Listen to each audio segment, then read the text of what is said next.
할렐루야. 오늘도 예배에 나오신 여러분들을 주의 이름으로 환영하고 축복합니다. 우리 옆 사람과 손잡고 인사하고 말씀을 받습니다. 손을 꼭 잡고 인사합니다. 하나님 당신을 사랑하십니다. 사랑하십니다. 그러니까 하나님의 사랑이 좀 느껴지십니까? 또 예배 가운데 함께 하시는 하나님 은혜를 풍성히 누리시기를 바랍니다. 1961년 독일의 비텐베르그에서 2차 대전 나치 전범들에 대한 재판이 열렸습니다. 이 광경을 그 비텐베르에 있었던 이 나치 전범들에 대한 재판의 광경을 훗날에 찰스 콜슨이라는 미국의 아주 유명한 전도자가 글로 그것을 남겨놓았습니다. 그때 이 전범 중에 가장 유명한 한 전범이 있었는데 그 사람의 이름이 아돌프 아이히만이라는 나치 독일의 지도자였습니다. 근데 이 아돌프 아이히만이 이 아우슈비츠에서 얼마나 이 사람이 악랄했는가, 이 사람이 유대인을 얼마나 악랄하게 죽였는가, 그걸 증언하기 위해서 유대인 중에 법정에 나와서 증언하는 사람이 있었습니다. 그 사람이 바로 아이엘 디노르라는 사람입니다. 재판관이 아이엘 디노르에게 이렇게 말합니다. 아이엘 디노르, 저기 서 있는 저 사람이 당신이 아우슈비츠에서 있을 때에 당신이 본 사람이 맞는가? 그래서 아이엘 디노르는 가까이 가서 이 아돌프 아이히만의 얼굴을 쳐다봤습니다. 그런데 얼굴을 쳐다보고는 이 유대인 아이엘 디노르가 그만 졸도를 해버립니다. 기절을 해버립니다. 그리고는 한참 만에 이 아이엘 디노르가 깨어납니다. 기절하고 난 다음에 한참 만에 깨어나서 그 유대인이 이 아이엘 디노르가 이렇게 말합니다. 저 사람은 너무나 평범한 사람이었다는 사실 때문에, 저 사람은 너무나 평범하다는 사실 때문에 내가 기절을 했습니다. 왜 갑자기 아돌프 아이히만의 얼굴을 쳐다보고는 기절해버렸는가? 묻는 사람들에게, 묻는 재판관에게 그렇게 대답한 거예요. 저 아돌프 아이히만의 얼굴이 너무나 평범한 사람의 얼굴이었다는 것 때문에 내가 기절을 했다고. 그러고 난 다음에 아돌프 아이엘 디노르가 이런 이야기를 합니다. 그가 아우슈비츠 수용소에 있을 때에 그 아우슈비츠에서는 이 사람, 즉 아돌프 아이히만은 다른 사람이었습니다. 그는 굉장히 다른 사람이었습니다. 그는 도저히 사람이라고 말할 수가 없었습니다. 그는 광기에 사로잡혀 있었고 사람 죽이는 것을 그는 조금도 꺼리끼지 않았습니다. 그는 사람이 아니었습니다. 그는 미친 사람과 같았습니다. 여러분, 광기에 사로잡혀 있던 그 사람, 그런데 지금 그 광기가 빠지고 나니까, 이 아돌프 아이히만에서 광기가 빠지고 나니까 너무도 평범한 사람이 되어버렸습니다. 그래서 유대인 아이엘 디노르는 너무나도 평범하게 되어버린 그 사람의 얼굴을 보면서 기절을 한 것입니다. 그런데 이 아이엘 디노르가 그 다음에 말이 전 세계에 흔드는 그런 말이 되었습니다. 이 아이엘 디노르가 이런 말을 합니다. 나는 그날 나도 아이히만이 될 수 있다는 사실을 알았습니다. 나는 그날 나도 아이히만이 될 수 있다는 사실을 알았습니다. 나도 아이히만이 될 수 있다. 여러분 생각해 보셨습니까? 나도 아돌프 아이히만처럼 괴물이 될 수가 있습니다. 언제요?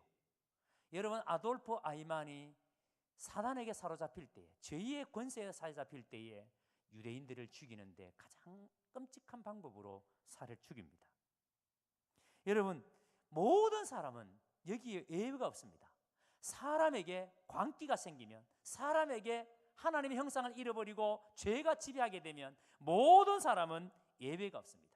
그래서 베드로는 뭐라 그랬습니까? 5장 8절에, 베드로전서 5장 8절에 근신하라 깨어라 너희 대적마귀가 우는 사자같이 두루다니며 삼킬 자를 찾나니.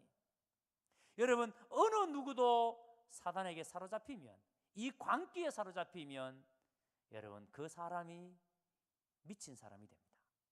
이 죄의 권세에 사로잡히면 이런 무서운 사람이 됩니다. 이런 사단의 계계가 오늘도 여러분 우리 가운데 계속 일어나고 있다는 겁니다. 지금도 마귀는 우는 사자처럼 이렇게 삼킬자를 두루 찾고 있다라고 말합니다. 그래서 여러분, 이 사단에게 끌려들면, 이 사단의 시험에, 이 사단의 유혹에 넘어가면 우리도 아돌프 아이만처럼 괴물이 될 수 있다는 겁니다. 여러분, 오늘 우리가 살고 있는 이 사회를 가만히 보십시오. 정말 여러분, 사람이 어떻게 저럴 수가 있어? 어떻게 사람의 탈을 쓰고 저렇게 살 수가 있어? 여러분, 우리도 그런 사람이 될 수가 있다는 겁니다. 우리도 여러분, 사단에게 사로잡히면 얼마든지 우리에게도 광기가 생기게 된다는 겁니다. 여러분, 지난주에 말씀드린 것처럼 1장에서 아하수에로는 왕비 와스디를 폐위시켰습니다. 폐위시킨 이유가 뭐였습니까? 이제 영의 술에 취하니까, 그래서 많은 사람들을 데려다가 잔치를 하는데 자기의 부인 와스디를 자랑하고 싶었는데, 그래서 잔치 자리에 불러냈지만 이 와스디가 이 잔치 자리에 나오지 않습니다. 남편이 아내를 나오라 그랬는데 안 나오는 이 하나 이유 때문에 와스디를 폐위시켜버립니다. 광기죠. 그리고 난 다음에 이 와스디가 이렇게 폐위되고 난 다음에 4년의 시간이 흘렀습니다. 4년의 시간이 흐른 후에 아하수에로는 자신이 폐위시킨 왕비 와스디를 그리워하게 됩니다. 내가 와스디를 폐위시킨 것이 잘못한 일이구나. 후회를 합니다.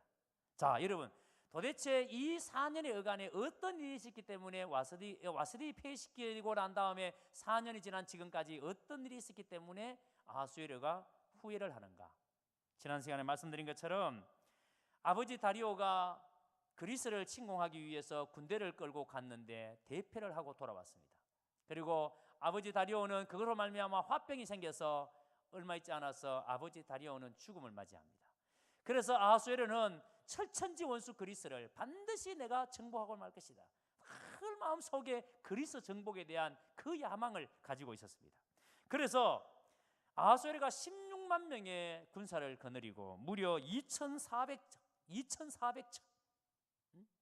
이순신 장군은 여러분 12척의 배를 가지고 전장에 나갔지만 이 아하수에로는 2,400척의 배를 거느리고 16만 명의 군대를 가지고 그리스 정복에 났습니다. 그런데 살라미스에서 여러분 그리스 군과 마주치고는 대패를 합니다. 자, 질 수 없는 전쟁이었습니다. 이길 수밖에 없는 전쟁에서 이 아하수에로가 대패를 하고 돌아와서는 패잔의 왕이 돌아와서는 얼마나 의기소침했겠습니까? 얼마나 여러분 그 속에서 고독했겠습니까? 자, 그런데 그때에 자기 왕비를 떠올린 것이죠. 내 아내가 있었다면, 왕비를 내가 폐위시키지 않았다면 그가 나에게 위로자가 되었을 텐데. 그래서 아하수에로는 아내를 폐위시킨 것에 대해서 후회를 합니다. 자, 그런데 이런 왕의 마음을 신하들이 캐치를 했습니다. 가만 보니까 지금 왕이 고독을 느끼고 있고 그것이 왕비의 문제라는 사실을 신하들이 알았습니다. 그래서 신하들이 대안을 내놓습니다. 뭐였습니까? 전국의 아리따운 처녀를 구해서 와스디 대신 왕후를 삼으십시오. 전국의 아리따운 처녀를 구해서 와스디 대신에 왕후를 삼으라는 그런 주청입니다. 자, 그런데 이 왕이 이 이야기를 듣고 난 다음에 좋게 여겼습니다. 아주 기분이 좋아졌습니다. 그래서 명을 내려서 전국의 각 지방 관리들에게 명령해서 아리따운 처녀들을 도성 수산으로 다 처녀들을 데려오게 했습니다. 자, 그리고 그녀들을 잘 준비시켜서 한 사람씩 이제 왕의 침소에 들어가게 합니다. 그리고 왕은 그 침소에서 이제 자기의 마음에, 자기의 눈에 확 들어오는 여자를 이제는 왕비로 간택을 해야 됩니다.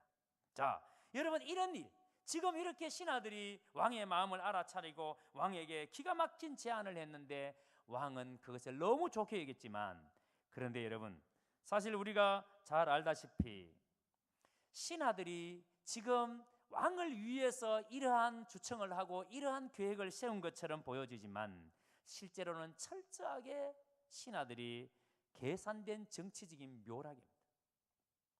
신하들 자기들의 이권을 챙기기 위한 철저한 정치적인 계략입니다. 자, 그런데 여러분, 우리가 여기서 잘 보셔야 될 게 있습니다. 우리가 볼 때 이렇게 신하들이 자기들의 정치적인 이익을 위해서 잘 짜여진 각본대로 계략을 세운 것처럼 보이지만 그런데 사실은 여러분 이것은 하나님의 묘락입니다. 하나님이 하시는 일이에요. 왜냐하면 만약 여러분 신하들이 전국에 있는 아리따운 처녀를 찾지 않았다면, 왕에게 왕이여 전국에 있는 아리따운 처녀들 중에 당신의 왕후를 새롭게 삼으소서 라고 말하지 않았다면, 추청을 하지 않았다면 유대인이었던 에스더에게 어떻게 여러분 기회가 오겠습니까? 여러분 전통적으로 페르시아는 왕비가 되려면, 왕에게 후궁이 되던 왕비가 되려면은 7의 그 귀족 집안이 있습니다. 페르시아에 7 귀족 집안에서만 반드시 왕비의 후보가 나오게 되어 있습니다. 우리로 말하면은 옛날에 왕들이 그 왕비를 삼으려 그러면 왕비 간택령이 내려지면 여러분 아무나 간택 못 하잖아요. 그죠? 집안을 가문을 보잖아요. 그래서 이 페르시아에도 왕비가 되려면은 7의 귀족 집안이 있는데 그 귀족 집안에서 이 왕비 후보를 선택을 하는 겁니다. 그런데 만약에 이런 식으로 했다면, 7 집안에서 왕비 후보를 선택했다면은 에스더에게는 아예 기회조차도 주어지지 않는 겁니다. 자, 그리고 이 에스더에게 이렇게 기회가 올 때까지 한 사람을 하나님께서는 사용하십니다. 에스더에게 이런 기회가 오도록 사용한 한 사람이 있습니다. 누구죠? 모르드게라는 사람입니다. 여러분, 모르드게는 베냐민 지파 사람입니다. 그런데 여기 보시면 기스의 정손 시므의 손자 야일의 아들, 이렇게 소개를 합니다. 여러분, 왜 모르드게를 이야기하면서 조상을 덜먹일까요? 무엇 때문에 여러분 그냥 모르드게 하면 될 터인데 무엇 때문에 모르드게를 이야기하면서 모르드게에 대해서 기스의 정손이다, 시므의 손자다, 야일의 아들이다, 왜 여러분 조상의 이름을 덜먹일까요? 여러분, 이것을 우리가 절대로 가볍게 생각할 수 있는 게 아니에요. 자, 그런데 우리가 성경을 보면 모르드게가, 오늘 본문에 보니까 모르드게가 바벨론 포로로 잡혀온 것처럼 그렇게 기록이 되어 있습니다. 그렇죠? 바벨론 포로로 잡혀온 것처럼. 그런데 이게 만약에 사실이라면 이게 연대기적으로 절대 안 맞아 들어가요. 그래서 바벨론으로 포로로 잡혀온 사람은 모르드게가 아니라 모르드게의 아버지인 야일이라는 사람입니다. 야일이 바벨론 포로로 잡혀왔고 모르드게는 바벨론에서 태어난 포로 2세입니다. 자, 그런데 그 모르드게가 이 바벨론에서 자라면서 바사왕국의 엄청난 귀족이 되는, 엄청난 자리에까지 올라가는, 여러분 성경 보시면 알다시피 이 모르드게가 성문 앞에 앉아서 옛날에 이 고대 사회에는 성문 앞이 모든 정치가 행해지는 장소가 이 성문 앞이거든요. 그러니까 모르드게가 성문직이라는 말이 아니에요. 상당히 높은 고위 관료였다라는 말입니다. 모르드게가. 자, 그러니까 여러분 포로의 아들로 태어나서 여기에서 굉장히 높은 관료의 자리까지 올라갔으니까 모르드게라는 한 사람이 얼마나 여러분 참으로 얼마나 그 환경 속에서 성실하게 정말 최선을 다해서 살았는가를 우리가 볼 수가 있습니다. 자, 그런데 이 모르드게의 사촌 여동생이 누구냐면 바로 에스더입니다. 모르드게의 사촌 여동생이 에스더인데, 에스더는 누가 보더라도 눈에 띌 만큼 정말 아름다운 미모를 가지고 있었던 것 같아요. 이거 뒤에서 보겠습니다만은 이런 출중한 미모를 가지고 있을 뿐만 아니라 또 그 심성 자체가 사람들에게 혹할 만큼 정말 아름다운 심성을 가지고 있었습니다. 자, 이런 에스더가 부모를 여의었을 때에 모르드게가 에스더를 자기 딸처럼, 즉 자기 이 모르드게가 에스더를 입양해서 양녀처럼 그렇게 키웠다는 말이에요. 자, 그리고 앞에서 말씀드린 이 사실, 우리가 눈여겨봐야 될 게 뭐냐면 모르드게가 그 집안, 왜 이렇게 조상들의 이름을 덜먹이는가? 베냐민 지파다, 기스의 정손이다.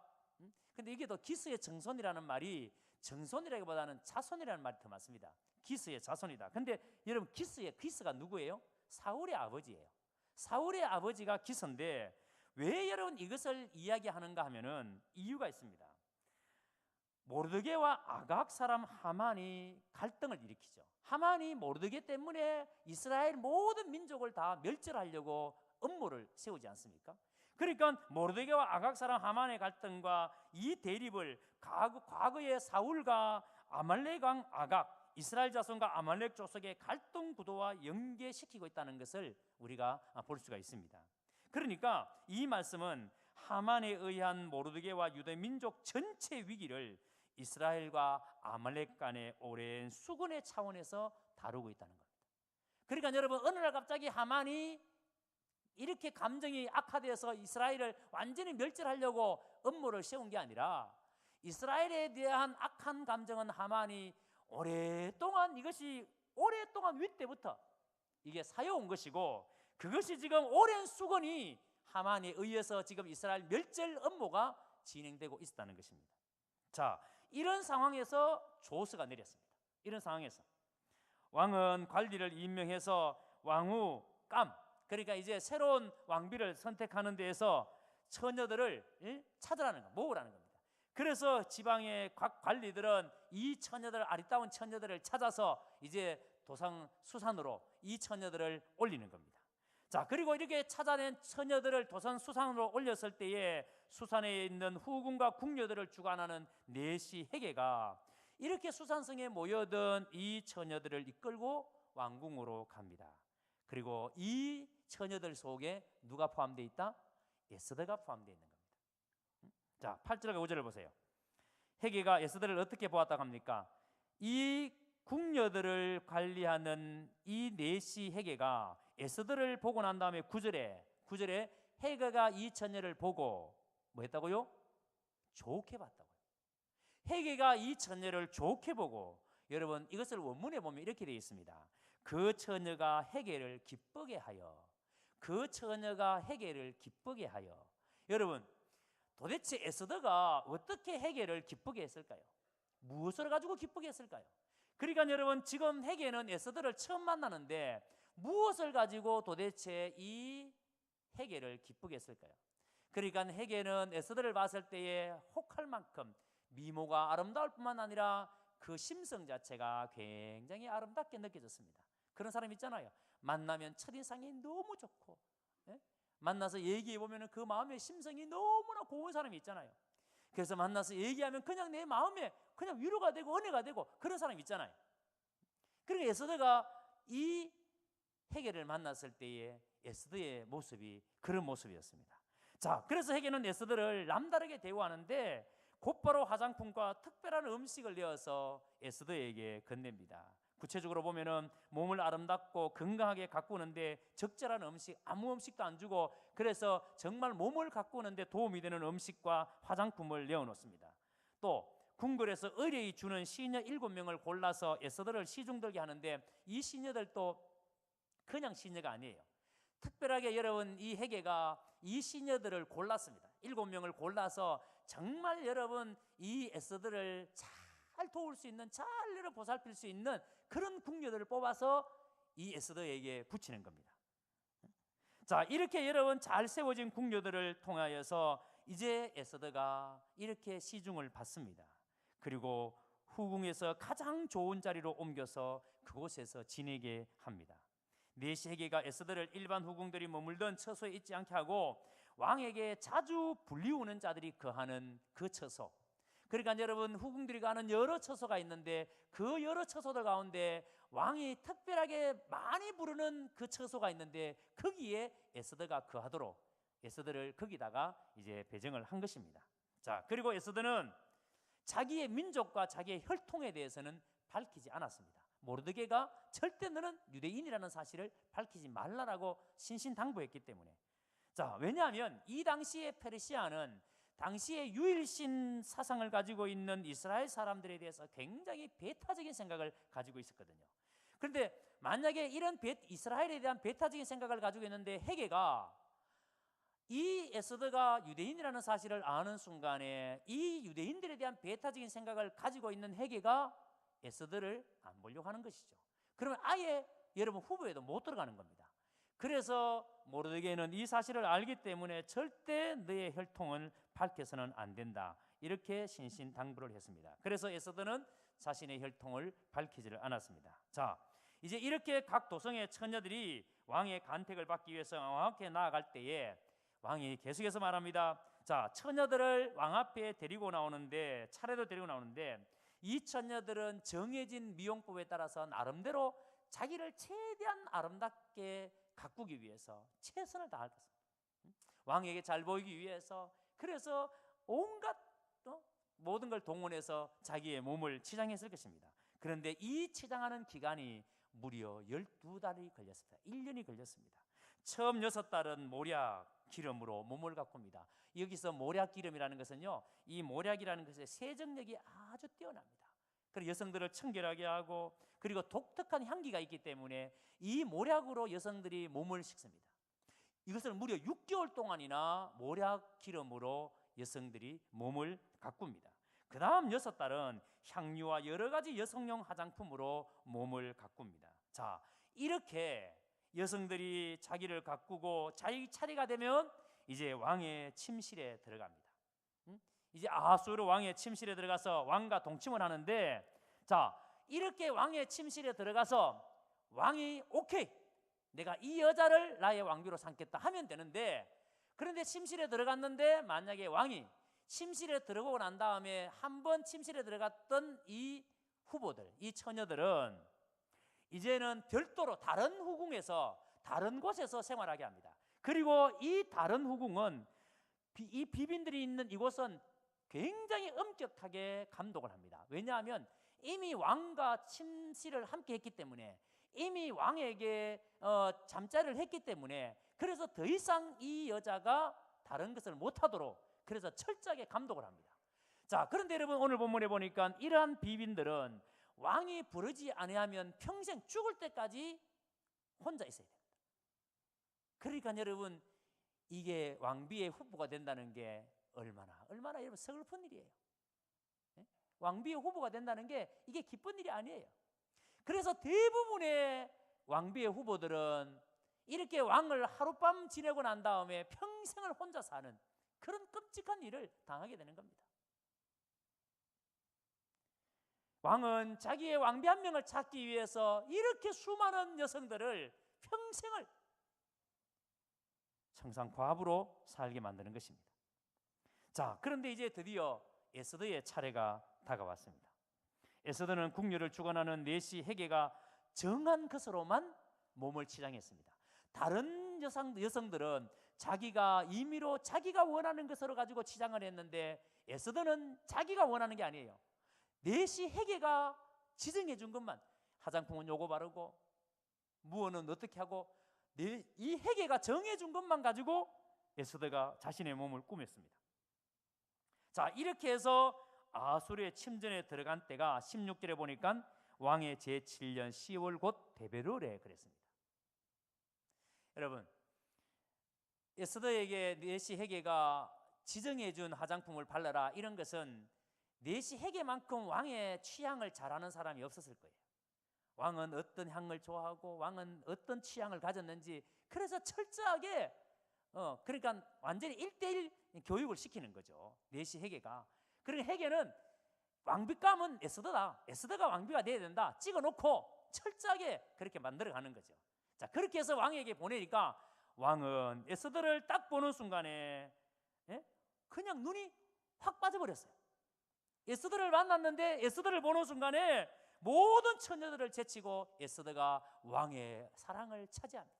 에스더를 더 사랑함으로 한눈에 그냥 뿅 간 거예요. 자, 그리고 에스더가 왕후감으로 손색이 없음을 알고 더 이상 다른 처녀들을 만나지 않습니다, 아하수에로가. 그래서 아하수에로는 에스더를 왕으로 간택하고 그 머리에 왕비가 서는 관을 세워줍니다. 자, 그리고 난 다음에 뭡니까? 아하수에로는 모든 백성들에게 이제 새로운 왕비가 세워졌다, 이것을 알리기 위해서 큰 잔치를 배설합니다. 에스더가 왕위에 오른 것을 축하하기 위한 그런 잔치입니다. 18절에 보세요. 왕이 크게 잔치를 베푸니 이는 에스더를 위한 잔치라 모든 지방간과 신하들을 위하여 잔치를 베풀고 또 각 지방의 세금을 면제하고 왕의 이름으로 큰 상을 주니라. 자, 이렇게 이제 왕비가 새롭게 세워지니까 모든 지방의 세금을 면제해 줍니다. 그리고 여러 상을 만들어서 상을 줍니다. 우리도 대통령이 새롭게 세워지면 여러분, 대통령에 의해서 명령이 떨어집니다. 특명이 내려옵니다. 그래서 감옥에 있는 사람들 중에 특사로 막 풀려나고 막 그러잖아요. 그것처럼 지금 왕비가 새로 세워지기 때문에 전국 지방에 세금을 면제해주고 상을 푸짐하게 내렸습니다. 자, 그렇다면 여러분, 오늘 이 말씀이 하나님께서 우리에게 주시고자 하는 교훈이 도대체 뭘까요? 여러분, 역사라는 것은 그냥 흘러가는 거예요. 그런데 왜 하나님께서는 이 페르시아에서 일어났던 이 일, 유대인 한 여성 에스더가 왕비가 되어지는 이 과정을 기록하셔서 오늘 우리에게 전해주는 이유가 무엇일까요? 무엇을 알게 하기 위해서? 가장 중요한 것은 첫 번째 교훈은 5절에서 7절에 다시 보십시오. 5절 7절에 아무리 세상 권세자들이 자기들을 위해서 계략을 꾸민다 할지라도 하나님은 당신의 백성을 위해서, 당신의 백성을 살려내기 위해서 하나님의 묘략으로 사용하고 있다는 사실입니다. 지금 아하수에로의 신하들이 자신의 정치적인 이익을 위해서 왕에게 그러한 추청을 했지만, 그런데 하나님께서는 그것을 당신이 이스라엘 백성들을 살려내는 것으로 당신의 묘략으로 사용하고 있다는 사실입니다. 무슨 뜻인지 아시겠습니까? 우리가 이 세상을 바라볼 때에 하나님이 안 계시는 것처럼 보이고 악인들이 득세하고 온갖 거짓들이 난무하는 이 세상 속에서 도대체 하나님 뭐 하십니까? 탄식하며 나아갈 때도 하나님께서 우리에게 말씀하시는 것이 그 속에서 나는 내 백성을 살리기 위해서, 나는 내 백성을 지키고 내 백성을 살리기 위해서 당신의 묘략을 드러내십니다. 여러분, 이 하나님의 묘략을 우리가 확신하면, 믿으면요, 이 세상이 아무리 바다 가운데 흉흉하여 뛰노는다 할지라도 절대 우리가 여러분 낙심하지 않습니다. 절대 우리가 허탄한 생각하지 않습니다. 하나님이 이 세상의 주권을 가지고 당신의 백성을 살리기 위해서 이 모든 환경을 하나님이 만드셨고 하나님이 사용하고 계신다. 이거 믿으면은요, 우리는요 절대 흔들리지 않습니다. 지금 우리나라를 보십시오. 여러분들이 지금 우리나라를 바라볼 때 참 가슴 아프지 않습니까? 지금 우리나라에 대해서 걱정하는 분들이 너무 많습니다. 북한은 하루가 멀다 하고 핵실험을 하고 경주 인근에는 얼마나 많은 지진과 여진이 계속 이어져 있고 경제는 지금 0%대의 성장에, 여러분 지금 계속해서 신문에 보시면은 우리나라가 폴란드나 핀란드처럼 붕괴될 것이라고 지금 얘기하는 사람들이 한두 명이, 경제학자들 중에 한두 명이 아닙니다. 우리나라가 머지않아서 폴란드처럼 핀란드처럼 붕괴될 것이라고. 그도 그럴 것이 지금 여러분 우리 기업들이 얼마나 어려움을 겪고 있는지 모릅니다. 그리고 정치는 지금 우리 국민들을 큰 실망에 빠뜨렸습니다. 도대체 우리가 뭘 의지할 곳이 없어요. 뭘 믿을 만한 곳이 없어요. 여러분, 이럴 때에 세상 사람들은 탄식하고 세상 사람들은 이 혼란 속에서 어떻게 할까 고민하지만, 오늘 이 자리에 있는 우리 예수를 믿는 사람, 하나님을 믿는 사람, 하나님을 믿는 우리가 이 상황을, 이 시대를, 지금 이 나라를 우리는 어떻게 봐야 될까요? 우리도 똑같이 원망하고 탄식하고 아유 이놈의 나라 망해야 돼. 여러분 그렇게 우리가 살아야 될까요? 여러분 이 역사 속에 우리가 볼 때에 너무나도 혼란스럽고 무너질 것 같던 이 역사 속에서도 하나님은 당신의 백성을 살리시기 위한 하나님의 계획, 하나님의 섭리가 있다는 사실입니다. 하나님의 묘락이 있다는 사실입니다. 절대 하나님의 백성은 넘어지지 않는다. 하나님의 백성은 절대 망하지 않는다. 여러분 이거죠. 우리가 믿으면은요, 우리는 이 풍랑을 인연하여서 더 빨리 갈 수가 있습니다. 이걸 믿으시기를 주의 이름으로 축복합니다. 그리고 또 보십시오. 모르드게가 과인 에스더를 하나님이 자기 백성을 신실하게 양육하시듯이 이 에스더를 자기 딸처럼 그렇게 양육합니다. 여러분 에스더를 이 동생입니다. 사촌 동생입니다. 그런데 이 동생을 입양해서 자기 딸처럼 양육하기가 쉽지 않습니다. 그것도 여러분 이방 나라에서. 왜 그렇게 했을까요? 모르드게는 지금 앞으로 이 에스더가 왕비가 되어서 우리 이스라엘을 살려낼 것이다. 그 일에 쓰임을 받을 것이다. 이런 믿음이 있었기 때문에, 이런 확신이 있었기 때문에 에스더를 양녀로 입양해서 그렇게 키운 것이 아니에요. 앞으로 이 에스더를 통해서 무슨 일이 일어날지는 이 모르드게는 몰라요. 그냥 이 모르드게는 하나님이 나에게 붙여준 내가 돌봐야 될 사람이다. 이 에스더는 내가 돌보지 않으면 안 될 사람이다. 그런데 돌보면서 어떻게 돌봅니까? 그냥 의무감 때문에, 책임감 때문에 돌보는 것이 아니라 하나님이 우리를 사랑하시는 것처럼 그 사랑을 가지고 에스더를 돌보니까 이 모르드게 안에 있는 하나님의 그 놀라운 은혜가 에스더의 마음을 크게 살찌웁니다. 에스더와 만나서 얘기할 때마다 하나님에 대한 그 풍성한 은혜가 에스더 속에 들어갑니다. 그래서 여러분 나중에 보십시오. 이스라엘 백성들이 하만에 의해서 전체가 다 죽어야 될 위기에 도달했을 때에 모르드게와 이 에스더는 우리는 이스라엘 백성이라는 정체성을 드러내고, 그래서 에스더는 이때를 위해서 하나님께서 나를 이 자리에 세우신 것이 아닙니까? 그렇게 말하지 않습니까? 그러니까 여러분, 모르드게는 일상 속에서 하나님이 돌보라고 맡긴 그 에스더를 얼마나 믿음으로 정성을 다해서 돌봤는지, 그가 자라서 이스라엘을 살려내는 그런 사람이 되지 않습니까? 여러분, 우리 교회도 마찬가지입니다. 여러분, 참된 하나님의 백성은 자신의 처지가 아무리 어려워도, 내가 아무리 살기가 힘들고 어려워도 역경에 빠져 있는 지체들을 절대 소홀하게 가볍게 생각하지 않습니다. 나도 어려운데, 나도 지금 먹고 살기 힘든데 뭐 다른 사람 생각을 어떻게 해? 여러분, 절대 그렇게 하지 않습니다. 여러분, 지금 한국에 6만 교회가 있고 대구에 1,300개의 교회가 있는데, 여러분, 대구의 1,300개의 교회 중에 80%가 청년부가 20명이 안 되는 아주 작은 교회들입니다. 50%가 주일학교가 없습니다. 아예 어린이가 없습니다. 자, 여러분, 이런 교회들이 운영이라도 제대로 되겠습니까? 그래도 우리는요, 예? 하나님의 은혜로 참 하나님께 주신 복이 참 많습니다. 왜 이런 복을 주셨을까요? 하나님이 우리에게 맡긴 사람들이 있습니다. 하나님이 우리가 돌봐야 될 사람을 하나님께서 우리 가운데 보내주십니다. 그래서 여러분, 우리 교회 가운데 정말 돌봄이 필요한 사람들, 우리는 하나님의 사랑을 가지고 진심으로 돌봐야 합니다. 그게 우리 사명이에요. 만약에 우리 교회 가운데 굶주린 사람이 있는데 우리가 모르는 척 지나간다면 절대 그건 옳은 일이 아니에요.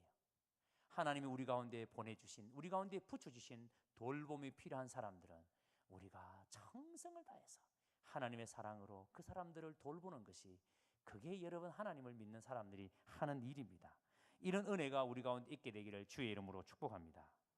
그리고 10절과 11절을 또 보십시오. 모르드게는 에스더에게 있어서 정말 좋은 멘토였습니다. 상담자였습니다. 앞에서 말씀드린 것처럼 에스더를 입양해서 자기 딸처럼 이렇게 키울 때에, 여러분, 훗날에 에스더가 이때를 위해서 하나님께서 나를 여기에 세우시지 않았습니까? 이런 말을 할 수 있다는 게 에스더가 얼마나 신앙심이 깊은 사람인가, 얼마나 그 은혜가 깊은 사람인가. 여러분, 그 에스더가 그렇게 신앙심이 깊은 사람으로 자라갈 수 있던 비결이 뭐였습니까? 바로 모르드게 때문입니다. 모르드게는 에스더를 위해서 늘 기도하며 애정으로 그를 돌봤기 때문에, 그를 보호했기 때문에, 그래서 여러분, 에스더는 모르드게로부터 영적인 영향을 깊이 받았기 때문에, 그렇다면 여러분 한번 생각해 보십시오. 나는 과연 내가 힘들고 어려울 때, 내 인생에 찬바람이 불어올 때에 내가 만나서 내 마음에 있는 얘기를 했을 때 그 얘기를 들어줄 사람이 있는가? 내가 마음 아파하고 내가 힘들어할 때에 그 내 마음에 아픈 얘기를 들어줄 사람이 내 주변에 있는가? 여러분의 얘기를 들어줄 여러분의 멘토가 계십니까? 아니면 여러분들이 누군가의 멘토가 지금 되어주고 계십니까?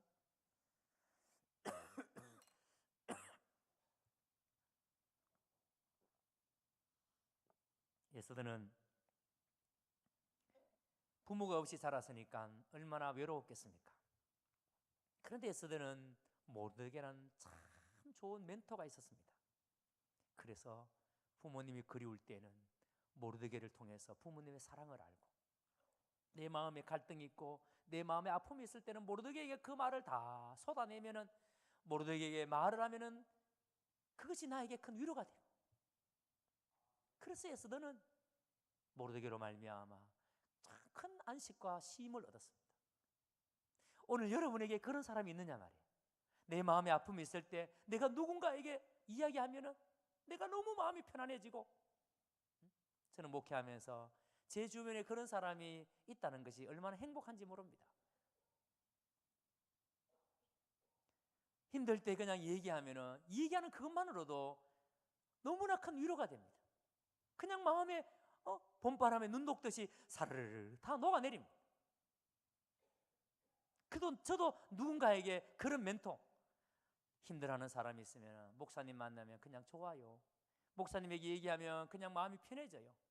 저도 그런 사람이 되고 싶습니다. 우리 경운의 모든 성도들이 이러한 사람들이 될 수 있게 되기를 주의 이름으로 축원합니다. 요즘처럼 이렇게 힘들게 살아가는 이때에 여러분 다른 사람 얘기 들어주면서 이런 위로자가 되는 거, 좋은 멘토가 되어주는 거 얼마나 귀한 일이에요. 마지막으로 한 가지 더 보겠습니다. 17절과 18절을 다시 보십시오. 에스더가 왕후가 되자 바사의 모든 백성들이 쉼을 얻지 않습니까?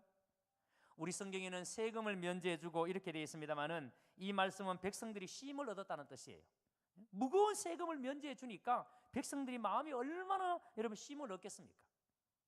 훗날에 유대인들이 에스더를 통해서 진정한 쉼을 얻게 되는데 에스더 9장 17절 18절을 제가 읽어드리겠습니다. 아달월 13일에 그 일을 행하였고 14일에 쉬며 그날에 잔치를 베풀어 즐겼고 수산에 사는 유다인들은 13일과 14일에 모였고 15일에 쉬며 이날에 제 잔치를 베풀어 즐긴지라. 에스더로 말미암아 유대인뿐만 아니라 이 바사 사람들까지도 쉼을 얻습니다. 여러분, 과연 나는 다른 사람에게 쉼을 주는 사람인가? 아니면 다른 사람에게 아픔을 주는 사람인가? 에스더는 자신의 삶을 통해서 다른 사람에게 쉼을 주는 사람이었습니다. 만나면 힘이 나고, 만나면 용기가 생기고, 만나면 자신감이 생기고. 여러분, 에스더는 바로 이 바사와 유다인들에게 여러분 그런 사람이었습니다. 오늘 우리 성도들이 이렇게 세워져야 합니다.